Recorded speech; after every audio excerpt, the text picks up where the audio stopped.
ವಿಜಯಪುರದಲ್ಲಿ ಬೆಳ್ಳಿಯ ದೇವಿ ಮೂರ್ತಿಯನ್ನು ಪ್ರತಿಷ್ಠಾಪನೆ ಮಾಡಲಾಗಿದೆ ಅನ್ನುವಂಥ ಮಾಹಿತಿ ಲಭ್ಯವಾಗ್ತಾ ಇದೆ. ಹೌದು, ದಸರಾ ಪ್ರಯುಕ್ತ ಅದ್ದೂರಿ ಕಾರ್ಯಕ್ರಮವನ್ನು ಆಯೋಜನೆ ಮಾಡಲಾಗಿತ್ತು. ವಿಜಯಪುರ ನಗರದಲ್ಲಿ ಶ್ರೀ ಸಿದ್ದೇಶ್ವರ ಆದಿಶಕ್ತಿ ತರುಣ ಮಂಡಳಿಯ ವತಿಯಿಂದ ರಾಮ ಮಂದಿರ ರಸ್ತೆಯಲ್ಲಿ ನಡೀತಾ ಇರುವಂತಹ ನವರಾತ್ರಿ ಉತ್ಸವ ಕಾರ್ಯಕ್ರಮ ವಿಜೃಂಭಣೆಯಿಂದ ನಡೀತಾ ಇದೆ. ಕಳೆದ 46 ವರ್ಷಗಳಿಂದ ದಸರಾ ಉತ್ಸವ ವಿಜೃಂಭಣೆಯಿಂದ ಆಚರಣೆ ಮಾಡಲಾಗ್ತಾ ಇದೆ. ಇನ್ನು 25 ವರ್ಷದ ಆಚರಣೆಯ ಪ್ರಯುಕ್ತ 101 ಕೆಜಿಯ 6 ಅಡಿಯ ನಾಡದೇವಿಯ ಬೆಳ್ಳಿ ಮೂರ್ತಿಯನ್ನು ಪ್ರತಿಷ್ಠಾಪನೆ ಮಾಡಲಾಗಿದೆ.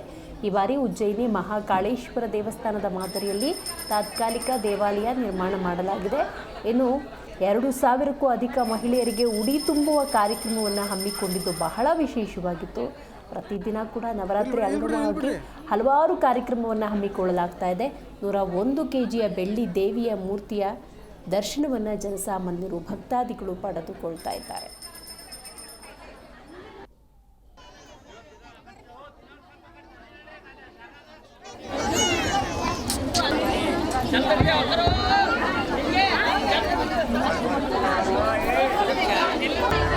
ಉತ್ಸವ ಮಾಡಬೇಕಾದ್ರೆ ನಾವು ನಮ್ಮ ತಂದೆಯಾದ ಶ್ರೀಶೈಲ ಗೆಚ್ಚಿನಮಠವರು ಒಂದು ಅಡಿಯನ್ನು ಹಾಕಿಕೊಟ್ಟಂಥ ಆ ಮಾರ್ಗದಲ್ಲಿ ನಾವೆಲ್ಲರೂ ಹೋಗ್ತಾ ಇದ್ದೇವೆ.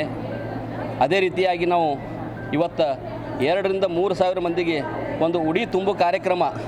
ಯಾಕಂದ್ರೆ ದೇವಿ ಆರಾಧನೆ ಏನಪ್ಪ ಅಂದ್ರೆ ಇವತ್ತು ಉಡಿ ತುಂಬು ಕಾರ್ಯಕ್ರಮ, ಕುಂಕುಮಾರ್ಚನೆ ಇವೆಲ್ಲ ಮಾಡಬೇಕಾಗ್ತದೆ. ಅದೇ ರೀತಿಯಾಗಿ ನಾವು ಈ ಮಂಡಳಿಯವರು ಮೊದಲು ನಾವು ಏನೇನೋ ಒಂದು ಮ್ಯೂಸಿಕಲ್ ಪಾರ್ಟಿ ಅವೆಲ್ಲ ಮಾಡ್ತಿದ್ದೆವು. ಈ ಥರ ಅವೆಲ್ಲ ಬಿಟ್ಟು ನಾವು ಇದು ಉಡಿ ತುಂಬ ಇಲ್ಲಿ ಬಿಡ್ರಿ